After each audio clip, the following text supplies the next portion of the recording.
होने दे कि प्रभु तेरा अनुग्रह तेरी दया इस तरह से हो कि तमाम जगहें प्रभु उनकी लड़ाइयाँ खत्म हो सके, आपसी भाईचारा बने, आपसी प्यार बने, समझ बने। जो सीज फायर इस समय चालू लगी हुई है, उस सीज फायर को प्रभु और स्ट्रॉन्ग कर कि आने वाले दिनों में फिर से लड़ाई शुरू ना हो। ओ करुणामय परमेश्वर, तुम सहायक हो, तू ही सहायता कर। सब बातों में धन्यवाद करते हैं। इस समय प्रभु हम अपने इस खासकर इस नॉर्थ के इलाके को याद करते हैं, जहाँ इस समय हीट बहुत ज़्यादा है, गर्मी बहुत ज़्यादा है और दिन ब दिन ऐसा माना जाता है कि गर्मी और बढ़ेगी। वो परम पवित्र परमेश्वर लोगों की मदद कर। बहुत से लोग ऐसे हैं जिनके पास सुविधाएं नहीं हैं, जिनके पास रहने की जगहें नहीं हैं, खुले में रहना पड़ता है। प्रभु को रहम कर हमारे देश पर, खासकर दिल्ली शहर पर भी रहम कर। इस समय जो गर्मी ज़्यादा है, प्रभु को मदद कर। तेरे अनुग्रह से लोग संभाले जाएं और सुरक्षित रहें। हम सब बातों में धन्यवाद करते हैं। आज जो वचन पढ़ा गया उस पर आशीष दे और प्रभु हमारी स्तुति और प्रशंसा उसको हम तेरे चरणों में लाते हैं। उस स्तुति और प्रशंसा पर आशीष दे। हम सबका स्तुति करना, आत्मा से भर कर तेरी महिमा करना तुझे पसंद आए। और हमारी प्रार्थना तमाम और बातों में खासकर जब मनन करें तो प्रभु हम अपना ध्यान तेरे वचन पर लगाएं। हम अपनी टीम के लिए धन्यवाद करते हैं, जो लोग यहाँ परिश्रम करते हैं, मेहनत करते हैं इस जगह को संभालने के लिए, इस जगह को ठीक से रखने के लिए, ताकि यहाँ पर अच्छी आराधनाएँ हो सके, साफ सुथरा रखने के लिए और ज़रूरतों को पूरा करने के लिए। जितने भी जन व्यक्तिगत रूप से और सच्चाई के साथ इस कार्य में है, प्रभु तो उनको आशीषित कर और मदद कर कि वो जाने कि जो कुछ वो तेरे लिए सच्चाई से करेंगे तो उसको कभी नजरअंदाज नहीं करेगा। वो परम पवित्र परमेश्वर, पूरी टीम पर अनुग्रह का हाथ रखना है, आशीष का हाथ रखना। प्रेज एंड वर्शिप में जो टीम काम करती है, अभिषेक उसके साथ के तमाम साथी, उन पर भी अनुग्रह कर, उनकी भी मदद करके वो सच्चाई और पवित्रता से इस बात को समझें कि ये सेवा है, तो दिखावा नहीं है। लोगों के बीच में हम अपने आप को दिखाने के लिए नहीं आते या बजाते या गाते, पर हम अपने प्रभु की महिमा के लिए आते और गाते हैं। तो वो परम पवित्र परमेश्वर को सहायता कर, पूरी तरह से पूरी टीम को संभाल और विश्वास योग और सच्चा बना। प्रभु तेरे चरणों में हम सब बातें रख देते हैं। हम चाहते हैं प्रभु जितनी भी आराधनाएँ इस जगह पर हो रही हैं, उन सब पर तेरा अनुग्रह का हाथ हो। तमाम आराधनाएँ सच्चाई और पवित्रता से हो, विश्वास योग्यता से हो और कलीसियाएँ मजबूत बने। तू सहायता कर हमारी कलीसिया को भी प्रभु, आत्मिक रूप से भी, फाइनेंशियली भी और तरीके से भी प्रभु को मजबूत बना। हम सब बातों में धन्यवाद धन्यवाद धन्यवाद करते हैं, स्तुति करते हैं, तेरी प्रशंसा करते हैं, तुझी को आदर देते हैं और प्रार्थना और विनती को अपने प्रभु, अपने उद्धारकर्ता खुदाम यीशु मसीह के चरणों में रखते हुए मांग लेते हैं, अपने प्रभु यीशु मसीह के पवित्र और मीठे नाम से, आमीन। हमारे बाप जो आसमान पर है, तेरा नाम पाक माना जाए, तेरी बादशाहत आए, तेरी मर्जी जैसे आसमान पर पूरी होती है ज़मीन पर भी हो। हमारे रोज़ की रोटी आज में बख्श दे।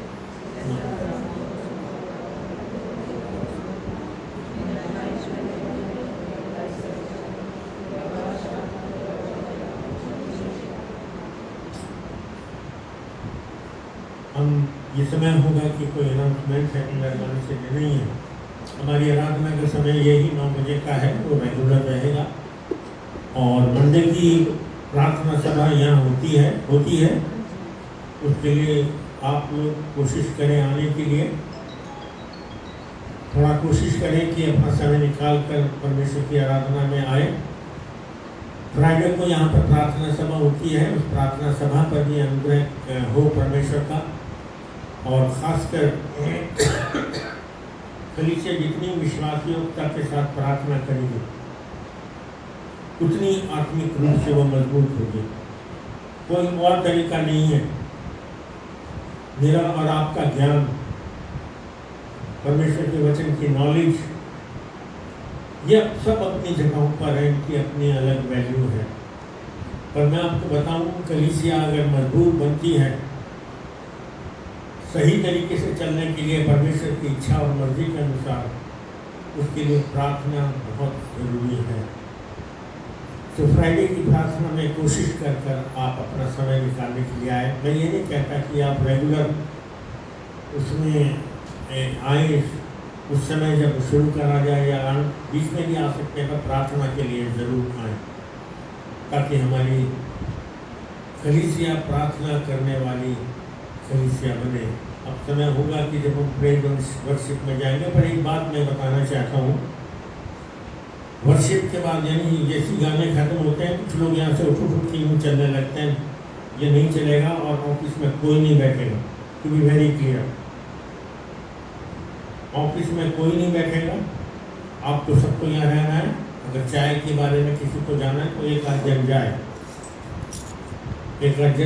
पर बीच में जाके वहाँ बैठ जाते हैं, वो गलत है।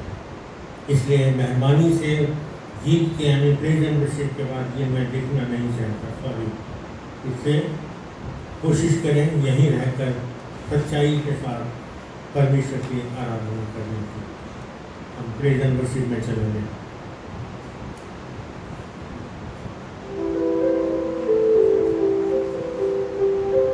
और हंसना हंसाना बिल्कुल नहीं रहेगा बीच में, प्लीज।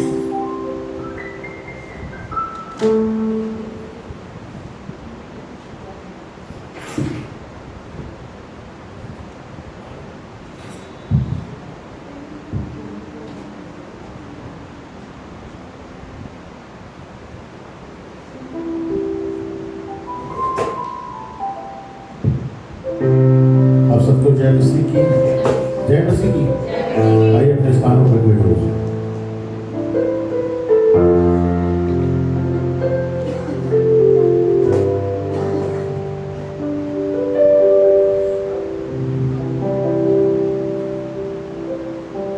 आइए अपनी आंखों को बंद करेंगे और प्रेज वर्शिप में जाने से पहले हम अपने आप को परमेश्वर के हाथों में देंगे। प्रभु तेरा धन्यवाद करते हैं परमेश्वर पिता, आज सुंदर दिन के लिए प्रभु जो तूने हमें दिखाया प्रभु, तेरे नाम का धन्यवाद हो प्रभु। प्रभु जो आज हम गीतों की भेंटें तुझको चढ़ाते प्रभु, तुझको कबूल होने वाली हो सके पिता। हर एक जन को प्रभु तुझ में तैयार करते हैं पिता, और प्रभु एक सच्चे ईमान के साथ प्रभु तेरी आराधना स्तुति कर सके प्रभु। हर एक चीज़ों में तेरे नाम को धन्यवाद करते हैं प्रभु। धन्यवाद करता हूँ प्रभु, अच्छे बजाने वाले तूने दिए हैं परमेश्वर, तेरे नाम का धन्यवाद करता हूँ पिता। हर एक इंस्ट्रूमेंट्स को तेरे हाथों में देता हूँ, जो इंस्ट्रूमेंट्स बजाते हैं उन लोगों को तेरे हाथों में देता हूँ प्रभु, तुझ में मगन होकर बजाने वाले हो सके पिता। और प्रभु इस कलीसिया को तेरे हाथों में देता हूँ, इस कलीसिया के हर एक नौजवान को परमेश्वर तेरे हाथों में देता हूँ प्रभु, तेरी महिमा बड़े आनंद के साथ करने वाले हो सके प्रभु। प्रभु पूरी कमेटी को, इस कलीसिया को, पासवान को प्रभु तेरे हाथों में देता हूँ प्रभु, और इस विनती इस प्रार्थना को प्रभु यीशु के नाम से मांगते हैं, आमीन।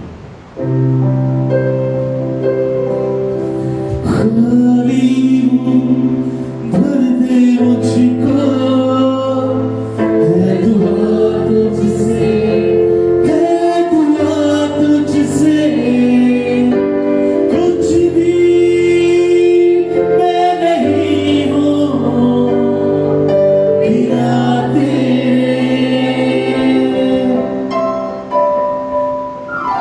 खाली हूँ भर दे मुझको, है दुआ तुझसे।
लोग मानते हैं कि सेनाओं का यहोवा हमारे संग है?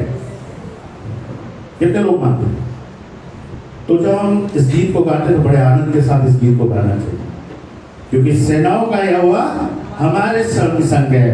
वो हर एक बीमारी में, हर एक मुश्किल में हमारे संग है। तो इस गीत को जब हम गाते हैं बड़े आनंद के साथ इस गीत को दोबारा गाएंगे।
आइए अपने स्थानों पर बैठिए और अपनी आंखों को बंद रखिए। और प्रार्थना करती प्रभु एक आग हमारे दिल में जला परमेश्वर पिता, कि प्रभु तेरे प्रचार को फैला सके, प्रभु तेरी बातों को बता सके।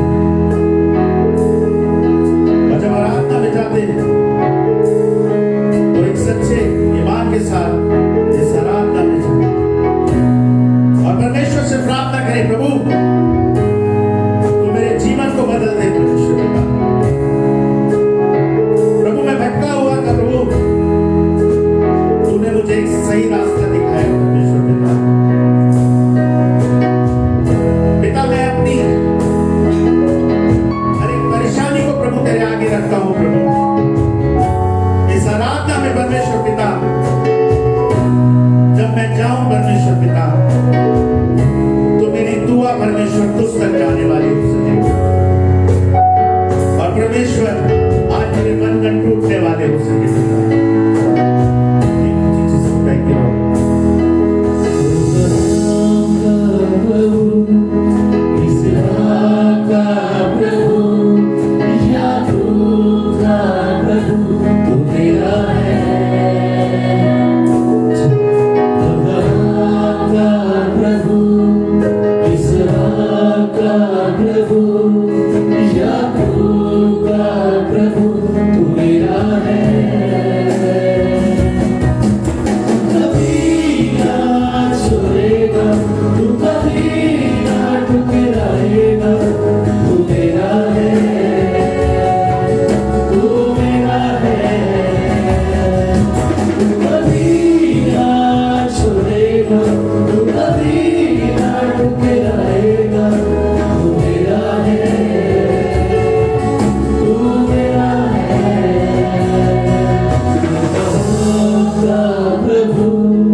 ये समय होगा वचन में जाने का। मैं चाहूंगा मैकलीना दीदी आके प्रार्थना करे वचन के लिए।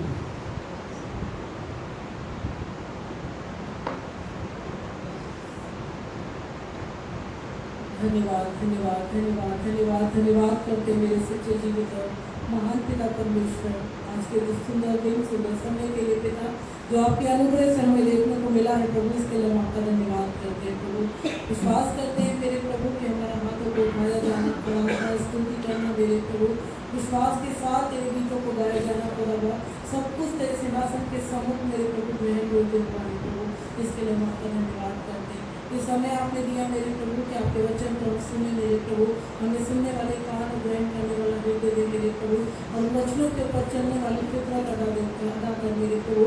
प्रार्थना करते मेरे प्रभु तेरा वचन अधिकारी से हमारे हृदय में बसने पाए मेरे परमेश्वर राजा, हम उसको भूलने वाले नहीं मेरे प्रभु, और उसके अनुसार चलने वाले बन सके। हमें इस योग्य बना। तेरे दास को तेरी रूह का दुगना नशा दे मेरे परमेश्वर पिता, कि जब वो बोले मेरे खुदावंद को सुनने वालों के हृदय सुनने पाए मेरे प्रभु। उनके सिर के बाल से लेके पैर के नाखून का खुदावंद तेरी पवित्र उपस्थिति उनके अंदर पाई जाए और पवित्र आत्मा उनकी अगुवाई करना प्रभु। इस पूरे माहौल को तेरे प्रभु तेरी पवित्रताई में, तेरी उपस्थिति में, तेरे स्वरूपों के बारे में ढाक के रखना मेरे परमेश्वर। हमारे हर एक भटकाने वाले विचारों को मेरे परमेश्वर पिता यीशु के नाम से दूर करना मेरे प्रभु। हम तेरे वचनों के ऊपर ध्यान लगाने वाले बन सके। इस योग्य बना। तूने प्रार्थना को सुना है, तेरा धन्यवाद करते, सारी महिमा किसको देते, यीशु के नाम से प्रार्थना को मांगते, बड़ी दया से सुनो कबूल करो।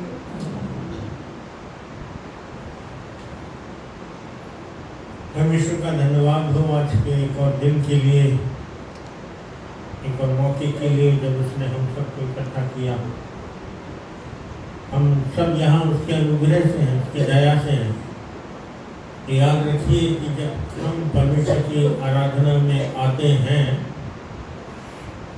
तो ये उसका अनुग्रह होता है कि हम इकट्ठे हो सकें, अदरवाइज ये संभव नहीं है। परमेश्वर ही है जो मदद करता है, परमेश्वर ही है जो सहायता करता है। हम आज के ध्यान के लिए हमने जो हिस्सा लिया है वो यूहन्ना की इंजील का 4था अध्याय और उसकी 11वीं आयत से लेकर 26 आयत तक का हिस्सा है। ये यूहन्ना की इंजील। यूहन्ना आप जानते हैं कि प्रभु यीशु मसीह का चेला यूहन्ना, उसने प्रभु के उस आत्मिक यानी कि स्वर्गीय जीवन पर हमारा ध्यान ज्यादा ले गया है। बाइबल में बहुत सी बातें लिखी गई हैं, बहुत सी बातें बताई गई हैं, कई चीजें हमारे सामने क्लियर हैं और कुछ बातें अभी भी बहुत सी चीजें हमें सीखने समझने के लिए मिलेंगी।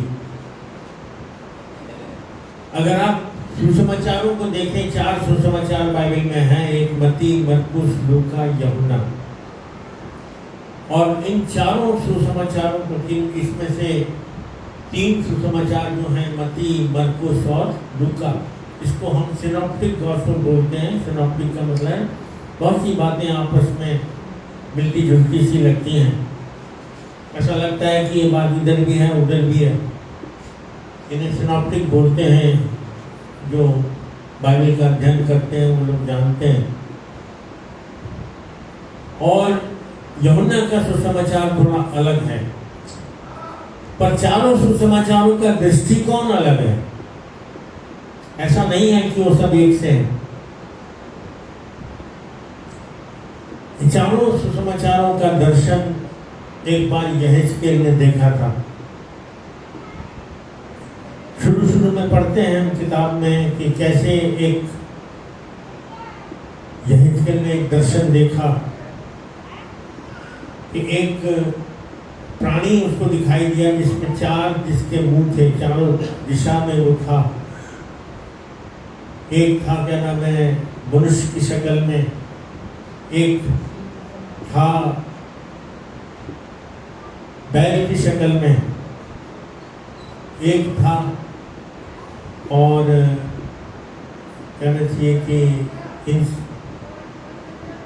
उकाब की शक्ल में। ये 3 जो मैंने बताए, और चौथा था करीब करीब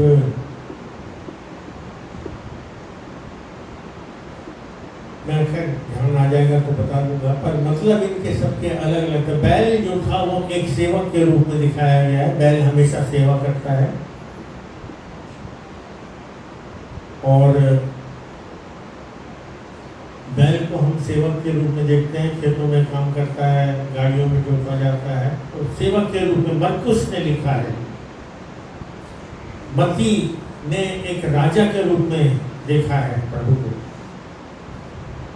शेर के रूप में था, सिंह के रूप में। चौथा जो था वो सिंह के रूप में, यानी कि एक राजा के रूप में।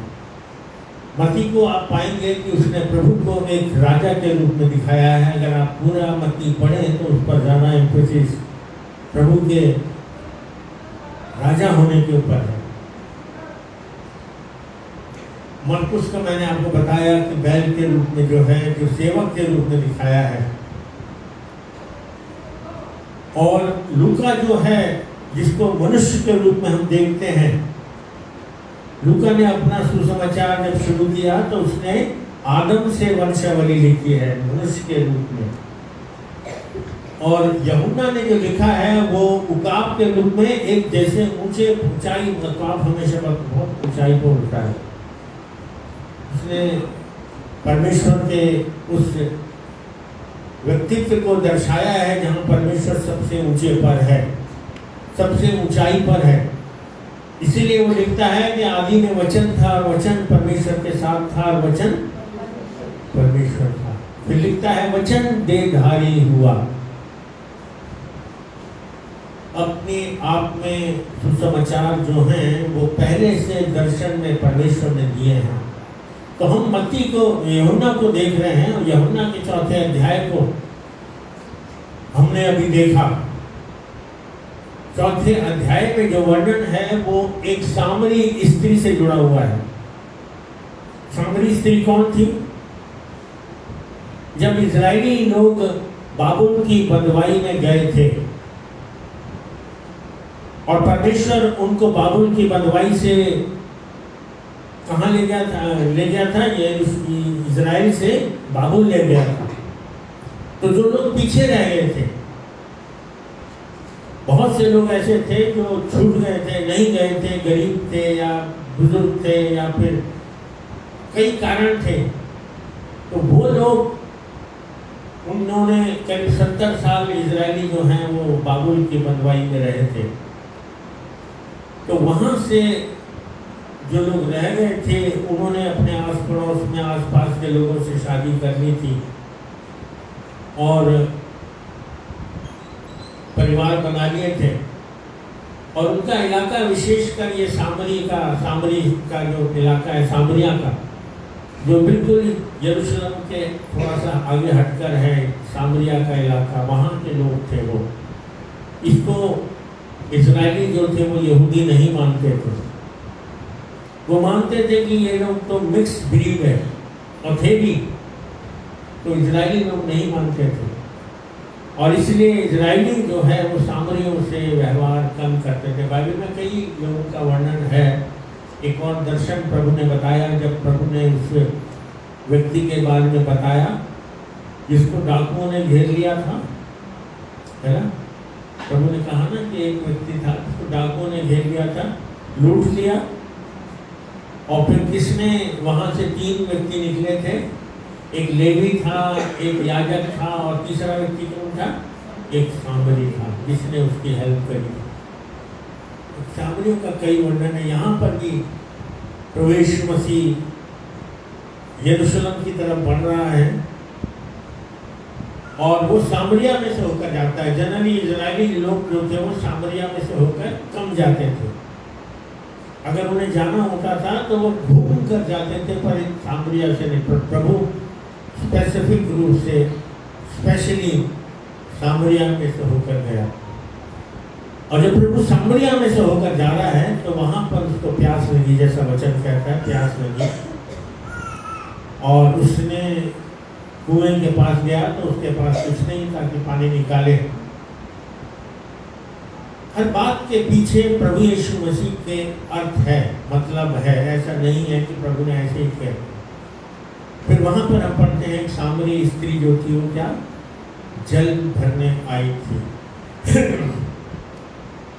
सामरी स्त्री जल भरने आई। जनरली स्त्रियां सुबह भरती थी, शाम को भरती थी पानी। ये दिन में आई थी, दोपहर के समय में, क्योंकि जिनके जीवन ऐसे थे जो बुनियादी तरीके से, जिनको लोग स्वीकार नहीं करते थे, जिनको लोग मानते थे कि ये तो गुनहगार है, ये तो दोषी है, ये वो है, ऐसे लोग ज़्यादातर लोगों की संगति से या लोगों के सामने आने से बचते थे, और उन्हीं में से ये स्त्री भी थी। ये पानी भरने आई थी, और मैंने कहा कि इजरायली, एक यहूदी व्यक्ति सामरी से संपर्क नहीं रखता था, पर प्रभु ने कहा कि मुझे पानी पिला। उसने कहा तो मुझसे क्यों मांगता है? और प्रभु ने कहा कि तू जानती कि तुझसे कौन कह रहा है तो तू मुझे ये क्वेश्चन नहीं पूछती। फिर हम पढ़ते हैं 11वीं आयत से जो हमने पढ़ा अभी। यहाँ लिखा है, प्रभु ने क्या कहा 11वीं आयत में? प्रभु ने कहा, स्त्री ने उससे कहा, हे प्रभु तेरे पास जल भरने को तो कुछ भी नहीं है और कुआं गहरा है, तो फिर वह जीवन का जल तेरे पास कहाँ से आया? क्यों कहा प्रभु ने ये बात? प्रभु ने उससे कहा था कि अगर तू जानती कि तुझसे बात कौन मांग रहा है तो तू उससे कहती तो वो तुझे जीवन का जल देता, वो तुझे जीवन का जल देता। प्रभु यीशु मसीह जब जीवनों से बातचीत करना चाहता है, लोगों से बातचीत करना चाहता है, परमेश्वर का वचन किसी न किसी रूप से हम में से हर एक से बातचीत करता है। प्रभु हम सब में इंटरेस्टेड है। प्रभु यीशु मसीह कुछ खास लोगों में इंटरेस्टेड है, खास लोगों को चुनता है, ऐसा नहीं है। हर जीवन प्रभु के लिए इम्पोर्टेंट है। आपका और मेरा हर एक जीवन उसके लिए इम्पोर्टेंट है। प्रभु ने कहा मुझे पानी पिला, उसने कहा तू मुझसे सामरी से पानी मांगता है। तो प्रभु ने कहा तू अगर जानती तो कौन तुझसे मांगता है तो तू कहती तो वो तुझे जीवन का जल देता। प्रभु ने कहा, स्त्री ने कहा कि तेरे पास कुछ है ही नहीं भरने के लिए, तो पानी कहाँ से भरता? प्रभु ने क्या कहा?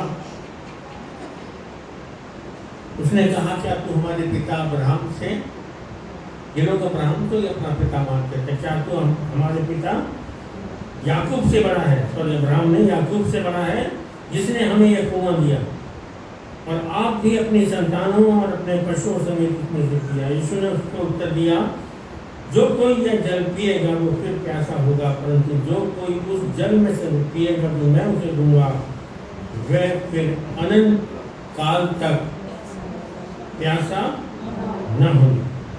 वो अनंत काल तक प्यासा न होगा। दो बातें हैं 14वीं आयत में और 18वीं आयत में आपका विशेष ध्यान ले जाना चाहता हूँ। 14वीं आयत में लिखा है, परंतु जो कोई उस जल में से पिएगा जो मैं तुझे दूंगा वो फिर अनंत काल तक प्यासा ना होगा, वरन जो जल मैं उसे दूंगा वह उसमें एक सोता बन जाएगा जो अनंत जीवन के लिए उमड़ता रहे। अनंत जीवन हम जानते हैं किस जीवन को कहते हैं? अनंत जीवन का मतलब है हमेशा हमेशा का जीवन। अनंत जीवन का मतलब है जिसका कोई अंत ना हो, वो जीवन जो अनंत है। और प्रभु यीशु मसीह का आना इस दुनिया में और कोई उद्देश्य उसका नहीं था, बल्कि उसका उद्देश्य था हम सबको अनंत जीवन देना। आपको पता होना चाहिए कि हमारे आदि माता पिता जो थे कौन कौन थे? आदम और हवा। उनको परमेश्वर ने हमेशा के जीवन के लिए चुना था, या बुलाया था, या बनाया था, अपने स्वरूप में बनाया था। अपने स्वरूप का मतलब ये नहीं शक्ल थी उसकी, स्वरूप का मतलब था जो कुछ परमेश्वर में है, गुण, क्वालिटीज, आत्मिक जीवन, हमेशा के जीवन के लिए जीवन, वो सब उसमें था। अपने गुनाहों की वजह से उसने उसमें ब्रेक लगा दिया था। अपने गुनाहों की वजह से इंसान जो है वो अब शारीरिक बन गया था, आत्मिक नहीं रहा। आत्मिक का मतलब हमेशा का जीवन, शारीरिक का मतलब इसी दुनिया तक का जीवन। इसके बाद एक और जीवन तो है, अनंत जीवन तो है, पर दो तरह का, एक हमेशा का जीवन परमेश्वर के साथ, और एक जीवन हमेशा का जीवन वो नरक की आग में निरंतर जलते रहना। ये जीवन चलेंगे इस दुनिया में, इसको आप चाहे एक्सेप्ट करें या ना करें, परमेश्वर नहीं कहता कि हर व्यक्ति इसको ग्रहण करे, क्योंकि करेंगे नहीं। इसलिए परमेश्वर तो चाहता है कि हर व्यक्ति ग्रहण करे, पर सब लोग मानते नहीं। हमारे बहुत से मसीह जीवन मसीह लोग भी इस बात को स्वीकार नहीं कर पाते, और अंदर से कहीं करते भी हैं तो ऊपर से उसको नहीं पा पाते। क्यों? क्योंकि गंभीरता से लेते नहीं हैं। पर यहाँ हम देखते हैं कैसे प्रभु एक जन से, एक जन को के थ्रू उन लोगों तक जो उसके अपने लोग हैं, यानी कि सामरी लोग, सुसमाचार पहुंचाना चाहता है। और वो सामरिया में से होकर जाता, लिखा है कि उसको सामरिया में से होकर जाना अवश्य था। तो सामरिया से जाता है, सामरी स्त्री से मिलता है, कहता पानी पिला। उसने कहा तुम उससे पानी मांगता है, यहूदी होकर। उसने कहा कि अगर तुम जानती कि जो तुझसे मांगता है अगर पूछती तो तुझे जीवन का जल देता। यहाँ से प्रभु शुरू करता है। 18वीं आयत में लिखा है,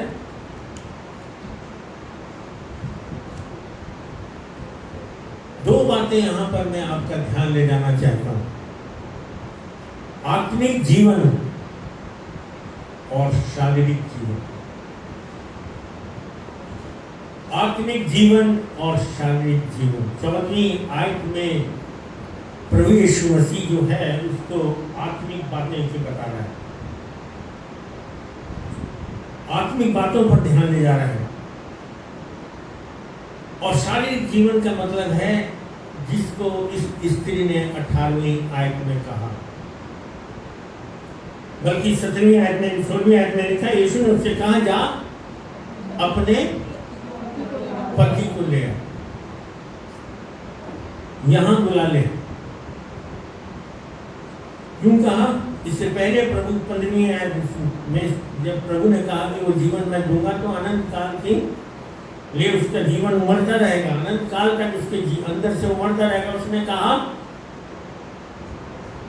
कि हे प्रभु वह जल मुझे दे ताकि मैं प्यासी ना हूं और ना जल भरने को इतनी दूर आऊं। अक्सर हम परमेश्वर के वचन को अपने शारीरिक दृष्टिकोण से देखते हैं। प्रभु यीशु मसीह उसे आत्मिकता की तरफ ले जाना चाहता है। प्रभु हमेशा हमें एक को ले जाना चाहता है और हम उसको शारीरिक दृष्टिकोण से नजर देखते हैं। उसने कहा प्रभु वो जल मुझे भी दे ताकि मैं फिर दोबारा मुझे पानी भरने के लिए ना आना पड़े। प्रभु मुझे और आपको आत्मिक रूप से देखना चाहता है। हम दुनिया के हिसाब से चलते हैं, रहते हैं, व्यवहार करते हैं क्योंकि हमारी जरूरत की ज़रूरतें ऐसी हैं, पारिवारिक ज़रूरतें हैं, सब कुछ है। हमारा दृष्टिकोण उसमें मिक्स रहता है और हम संसारिक भी बनकर चलना चाहते हैं। कुछ लोग कहते हैं भाई 50-50 सही है, कुछ आत्मिक भी है, हम आराधना में पार्टिसिपेट करते हैं, चर्च जाते हैं, देते हैं, सब कुछ करते हैं। और प्रभु हमें ऐसा नहीं है कि वो दुनियावी जीवन से बिल्कुल तोड़ देना चाहता है, पर परमेश्वर चाहता है कि हम इस बात को समझें कि आत्मिक। इसलिए प्रभु ने कहा जो शरीर से जन्मा है, निकोदेमुस से कहा जो शरीर से जन्मा है वो शरीर है और जो आत्मा से जन्मा है वो आत्मा है। जो संबंध आदम के गुनाहों के कारण टूट गया था, उस संबंध को जोड़ने के लिए प्रभु यीशु मसीह आया है। वो किसी रिलीजन को इस्टेब्लिश करने इस दुनिया में नहीं आया था। मत गलतफहमी में रहिए कि आप ईसाई धर्म को मानने वाले एक ईसाई हैं, ऐसे नहीं है। वो हमको आत्मिक बनाना चाहता है, आत्मिक ले जाना चाहता है, क्योंकि जानता है कि इस जीवन के बाद जो एक लिमिटेड जीवन है, एक लिमिटेड जीवन है, इस जीवन के बाद भी एक जीवन है जो अनंत है और प्रभु हमें वहीं देखना चाहता है। इसलिए प्रभु ने कहा कि अगर तू जानती तो मुझसे मांगती तो मैं तुझे जीवन का जल देता। और फिर 14वीं आयत में प्रभु ने कहा कि जो कोई उस जल में से पिएगा वो फिर प्यासा होगा, परंतु जो कोई उस जल में से पिएगा जो मैं उसे दूंगा, प्रभु ने कहा मैं उसे दूंगा, वह क्या लिखा है, मैं दूंगा, मैं फिर अनंत काल तक प्यासा न होगा। अनंत काल का मतलब आत्मिक रूप से उसमें फिर कोई जरूरत उसको नहीं पड़ेगी। अनंत काल तक ना प्यासा होगा, परंतु जो जल में उसे दूंगा मैं उसमें से एक सोता बन जाएगा और एक उमड़ने वाला सोता, जिसमें से आत्मिकता उसके जीवन में निरंतर बनी रहेगी। कभी आपने इस बात को गंभीरता से समझने की कोशिश की? पर सच्चाई का जीवन भी प्रभु चाहता है कि मुझ में और आप में हो। इसलिए प्रभु ने कहा अपने पति को बुलाओ। स्त्री ने क्या कहा? स्त्री ने कहा, प्रभु ने कहा बुलाना। उसने स्त्री ने कहा मैं बिना पति के हूँ, मैं बिना पति के। प्रभु ने कहा तूने सच कहा। जब मुझे प्रभु के चरणों में आना है और प्रभु को अपना जीवन में लेकर आत्मिक रूप से प्रभु के साथ जुड़ना है, तो मुझे इस बात को याद रखना चाहिए, मुझे अपनी शारीरिक कमजोरी, गलतियां, पापों को स्वीकार करना पड़ेगा। मुझे मानना पड़ेगा कि मैं इस दुनिया में एक गुनहगार हूँ और अपने आप से मैं उद्धार नहीं कर सकता। अपने योग्यताओं से, अपने कामों से, अपने बातचीत से, परिवार से मैंने कई बार बोल देता हूँ, बार बार बोलता हूँ, जब तक बोल रहूँगा, प्रीच करूँगा, बोलता रहूँगा कि आप परिवार से क्रिश्चियन हैं तो आप दुर्भाग्यपूर्ण हैं। मैं भी दुर्भाग्यपूर्ण हूँ अगर मैं परिवार से अपने आप को क्रिश्चियन मानता हूँ। हम परिवार से क्रिश्चियन नहीं हैं, बैप्टाइज होकर हम क्रिश्चियन नहीं हैं, कन्फर्म होकर हम क्रिश्चियन नहीं हैं। हम प्रभु को जीवन देकर क्रिश्चियन हैं। प्रभु को अपने जीवन में अपना प्रभु और उद्धारकर्ता ग्रहण करके ही हम क्रिश्चियन हैं। प्रभु बड़ी सिंपल तरीके से कहा तूने सही कहा। क्या था? उसने कहा कि मैं बिना पति के हूँ। उसने कहा तूने सही कहा क्योंकि तू 5 पति कर चुकी है। लोगों का एक्सप्लेनेशन इनके लिए अलग अलग है, उन तमाम बातों पर मैं नहीं जाता।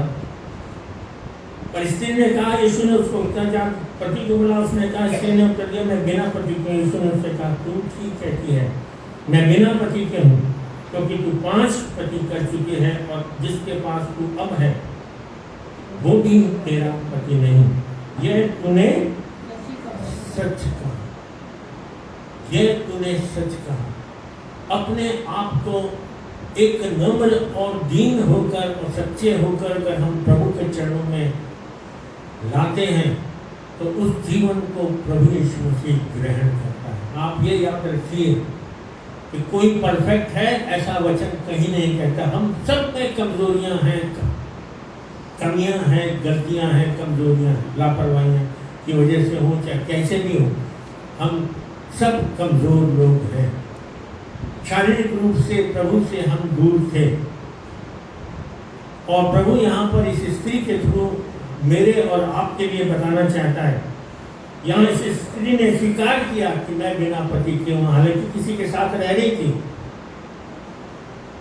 और जब रह रही थी तो इसका मतलब लोगों के बीच में उसका यही विचार होते मेरे पति हैं, ये यही कहती होगी, नहीं यही कहती होगी रानी जी, यही कहती होगी कि मैं मेरे पति हैं।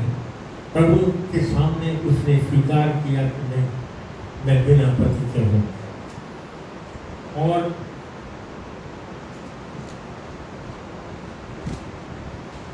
प्रभु ने उसकी सारी हिस्ट्री उसको बता दी।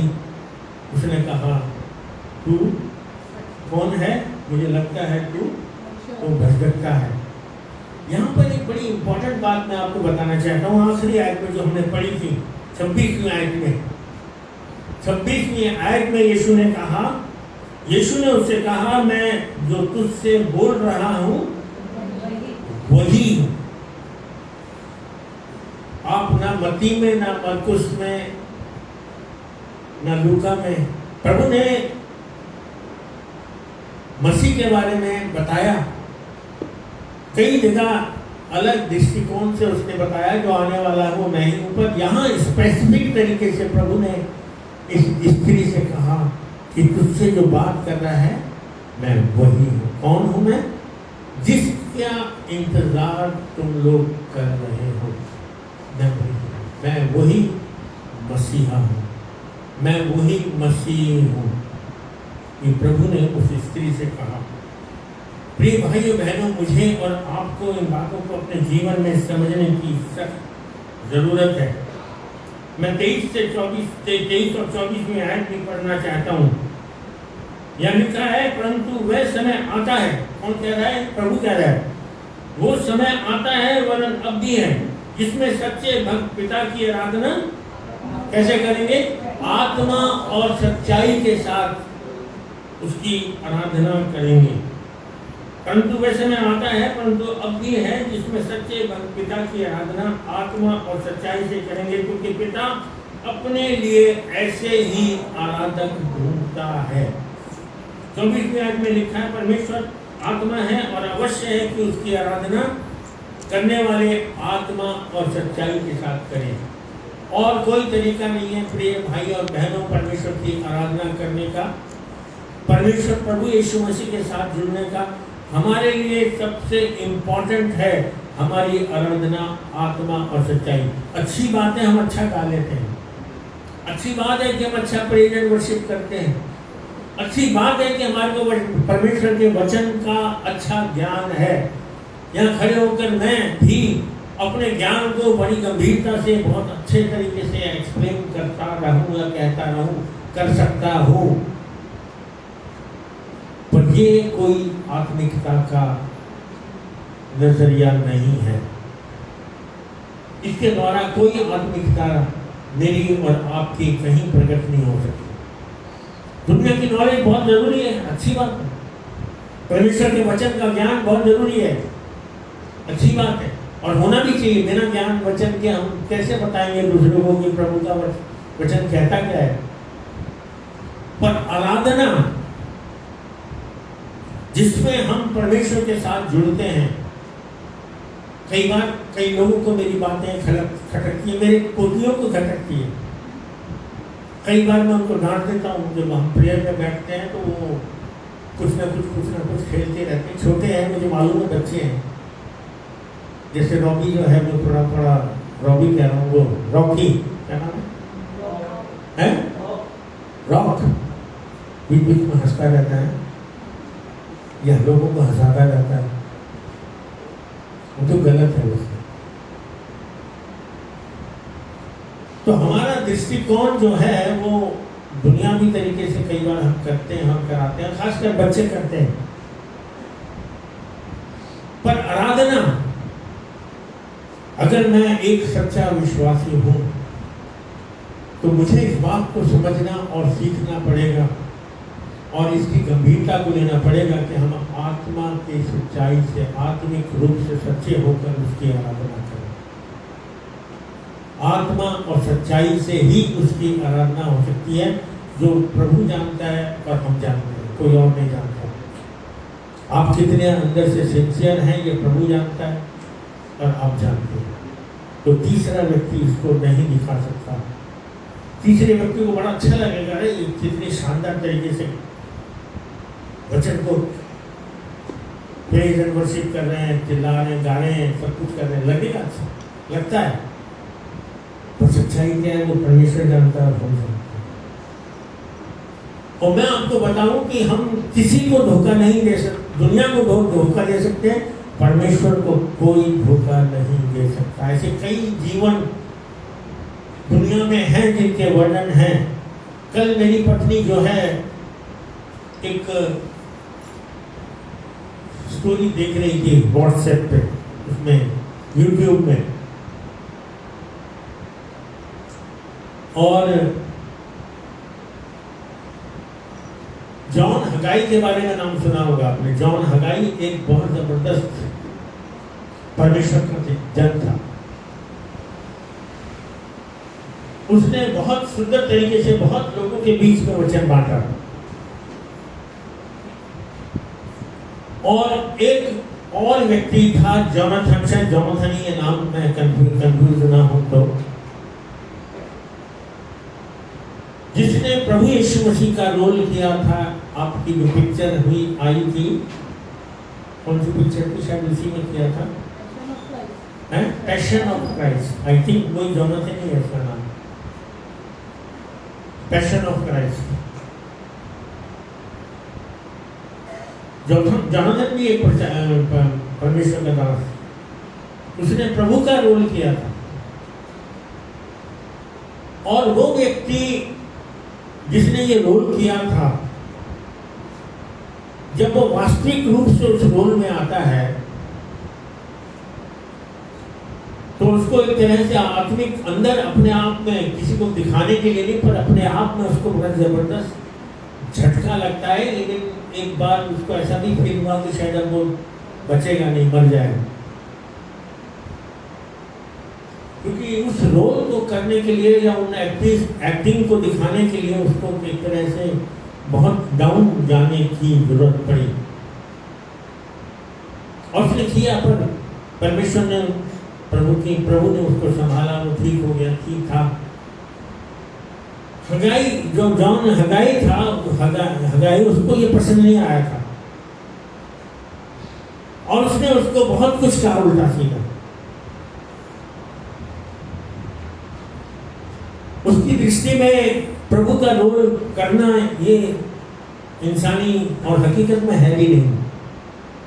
कोई जन, यानी मैं सोचूं कि और आप भी सोचो कि हम उस रोल को करें, ये वो बात अलग है कि हम तमाशे करने के लिए, ढोंग करने के लिए बहुत कुछ करते हैं। जैसे कि मुझे याद आता है एक बार गुड फ्राइडे की, बल्कि वो पाम संडे की वो प्रोसेशन जा रहा था। और अगर आपके जीवनों में सच्चाई होगी तो ये पाम संडे और ईस्टर के प्रोसेशन में तमाशे कभी नहीं होते। तो प्रोसेशन जा रहा था, तो उसमें एक व्यक्ति ने उस ट्रक पे जो जिसके साइड के जो होते हैं वो हटा दिए थे, तो प्लेन था, वो ऊपर से प्लेन था, उस पर उसने एक गधे को बड़ी मुश्किल से चढ़ाया, गधे को चढ़ा दिया और सिर पर ऐसे एक आर्टिफिशियल कांटों का ताज रखे और प्रभु यीशु मसीह का रूप ढक के वो उस पर बैठा और रास्ते में कई जगह हंसता हुआ भी जा रहा था। पर यहाँ पर हम पढ़ते हैं कि जोनाथन जो था, क्षमा करना अगर मैं कंफ्यूज हूँ नाम के बारे में, शायद जोनाथन ही है या कुछ ऐसी नाम है, उसने बहुत गंभीरता से उस रोल को किया और जॉन हगाई ने उसको बहुत उल्टा सीधा कहा। पर हम पढ़ते हैं, पर सुनते हैं, उन दोनों के बहुत लंबा समय तक चलता रहा, पर आखिर में जॉन हगाई को ये रियलाइज हुआ कि मैं गलत हूँ, और उसने पश्चाताप किया। उसने कहा कि वो परमेश्वर का बहुत बड़ा सेवक था, हजारों लोगों के बीच में सुसमाचार प्रचार करता था, पर उसको वहीं पर रियलाइज हुआ कि मैं गलत रहा काफी समय तक, और मैं बदल गया था। मैं दुनिया में तरीके से सोचने लगा था, लोगों के सम्मान, लोगों की बातचीत मुझे बड़ी अच्छी लगने लगी कि शायद मैं, और उसके बेटे को ये रियलाइज हुआ, जो बेटा उसके जीवन को देखकर एक तरह से पलट गया था। जब बाप ने पश्चाताप के साथ आया तो बेटा फिर से अपने बाप के साथ जुड़ गया और उसने इस बात को कहा कि पहले मैं थोड़ा दूर था क्योंकि मेरे आप में ढोंग दिखाई देता था, पर अब मुझे मालूम है कि आप एक सच्चे इंसान हो। और जॉन हगाई ने इस बात को गंभीरता से कहा कि हाँ बेटा, मैंने खुद को ये रियलाइज किया और मैं वापस प्रभु के चरणों में आ गया। प्रभु चाहता है कि हमारी आराधना आत्मा और सच्चाई के साथ हो।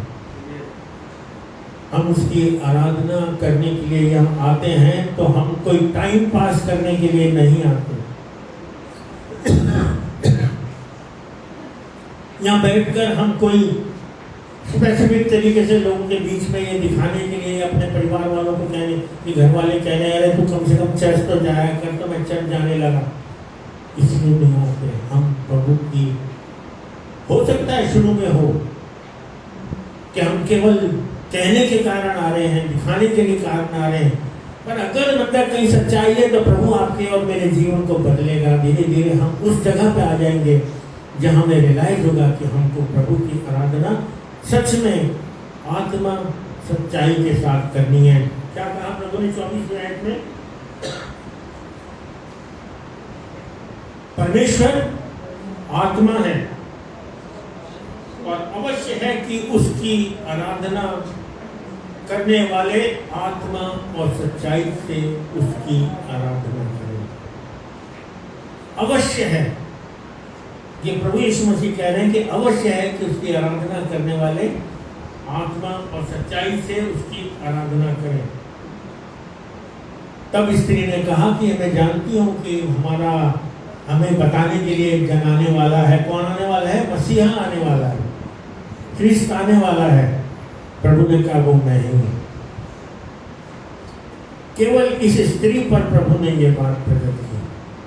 प्रिय भाइयों बहनों, हम जो लोग उसके कहलाते हैं, लोगों के बीच में हमें इसी नाम से जाना जाता है कि हम क्रिश्चियन हैं, ईसाई हैं।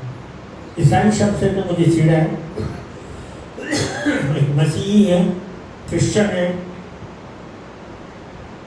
पर मेरे अपने जीवन में मैं क्या हूँ ये मुझे सही अर्थों में समझना है। क्या मैं वास्तव में प्रभु के साथ जुड़ा हुआ हूँ, सच्चा मसीह हूँ जो प्रभु मुझे देखना चाहता है। प्रभु हमारी सहायता करे। इन बातों में और बहुत सी बातें हैं जो हम देख सकते हैं, पर प्रभु हमारी मदद करे कि हम इन बातों को गंभीरता से समझें, जानें और उस पर अपना ध्यान लगाएं। हम आगे बढ़ेंगे। गीत कौन सा है? 610 गाएंगे।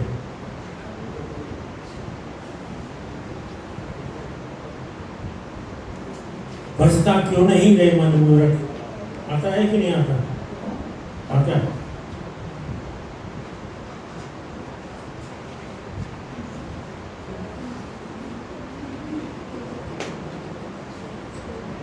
इसी दौरान अपनी भेंटें हम ले आएंगे, हम सब खड़े होकर गीत गाएंगे।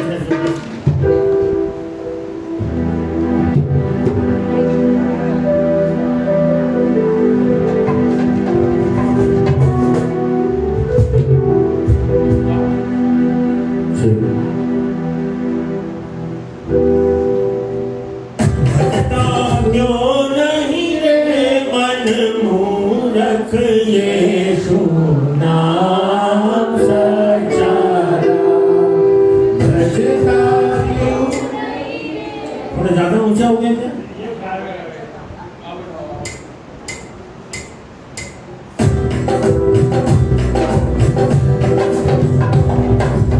बचता क्यों नहीं रे मन मूरख, यीशु नाम सच्चा। बचता क्यों नहीं रे मन मूरख, यीशु नाम सच्चा। सागर से तेरे भीतर दुख सागर से नहीं कुछ डरना। सागर से है यदि डरना, दुख सागर से नहीं कुछ डरना। पार करेगा जीवन नैया, पार करेगा जीवन नैया। यीशु नाम सच्चाया। बचता क्यों नहीं रे मन मूरख, यीशु नाम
हम धन्यवाद करते हैं प्रभु आज के दिन के लिए, इस अवसर के लिए।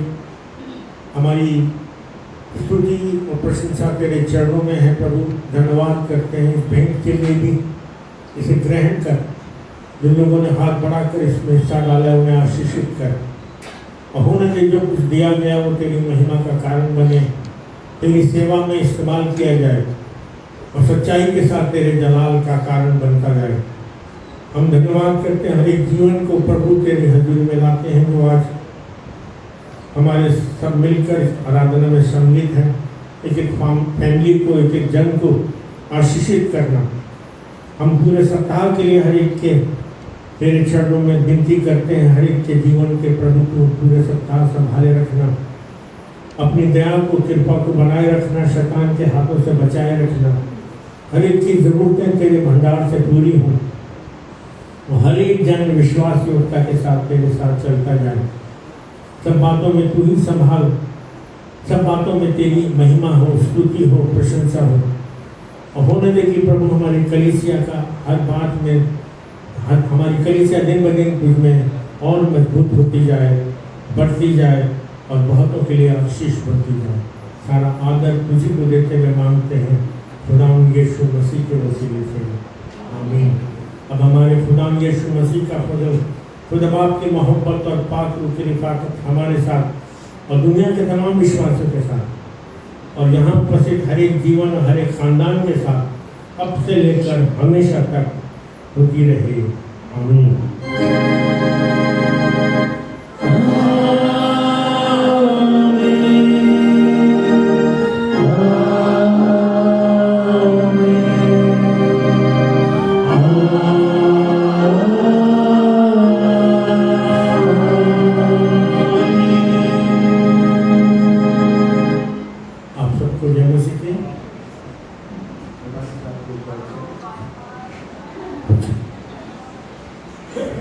प्रभु का धन्यवाद हो आज इस सुंदर इबादत के लिए, और परमेश्वर का धन्यवाद हो कि प्रभु ने आज हमें ये दिन भी दिखाया।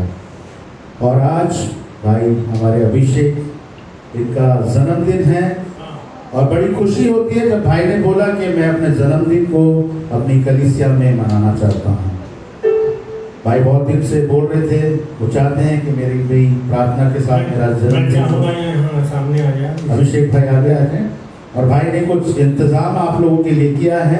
और साथ के साथ हम भाई बॉबी, जो केक वाले हमारे बॉबी भाई हैं, उनका भी धन्यवाद करते हैं। उन्होंने कुछ जूस का इंतजाम किया है आप लोगों के लिए, तो वो जूस भी यहाँ पर। आइए हम प्रार्थना करें। हमारे जीवित अनुग्रहकारी दयालु पिता, बड़े धन्यवाद और स्तुति के साथ तेरे चरणों में आते हैं प्रभु। विशेषकर अभिषेक के लिए धन्यवाद करते हैं, जिसका आज प्रभु तूने एक और जीवन का वो दिन दिया जब वो दुनिया में खुशी और आनंद के साथ लोगों के साथ सेलिब्रेट करे, परिवार के साथ सेलिब्रेट करे। हम तेरे चरणों में धन्यवाद करते हैं पिछले वर्ष के लिए जो तूने उसको दिया। कई उतार चढ़ाव थे, कई दिक्कतें थी, पर प्रभु तूने संभाला। हर जरूरत के समय तू मददगार बनकर रहा, हर जरूरत को पूरा भी किया और कठिन परिस्थितियों में संभाला। ये नया वर्ष उसके जीवन में जुड़ा है, हम तेरे हजूरी में सौंप देते हैं। इस नए वर्ष पर तेरी आशीष रहे। पिछले साल की जो आशीषें थी उससे दुगनी आशीषें इस नए वर्ष में देखे और अपने आप को पूरी सच्चाई और पवित्रता के साथ तेरी सेवा में लगाए। तू ही उसका रहबर हो, तू ही उसका रक्षक हो। उसको, उसके खानदान को आशीषित कर और जब वो सेलिब्रेट करें तो इस बात के लिए सच्चाई के साथ धन्यवाद करें कि तू परमेश्वर है जो जीवन को तरक्की और मजबूती की तरफ धीरे धीरे ले जाता है। हर बात में तेरा ही धन्यवाद हो, तेरी ही महिमा हो, तेरी ही स्तुति हो। सारा आदर तुझी को देते हुए मांगते हैं खुदावंद यीशु मसीह के वसीले से, आमीन। एक बार हम सब खड़े हो जाएंगे और भाई को बर्थडे विश करेंगे।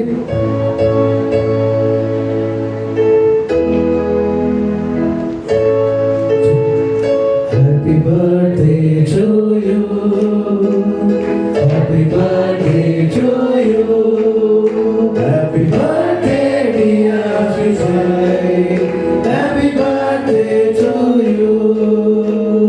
May God bless you, may God bless you, may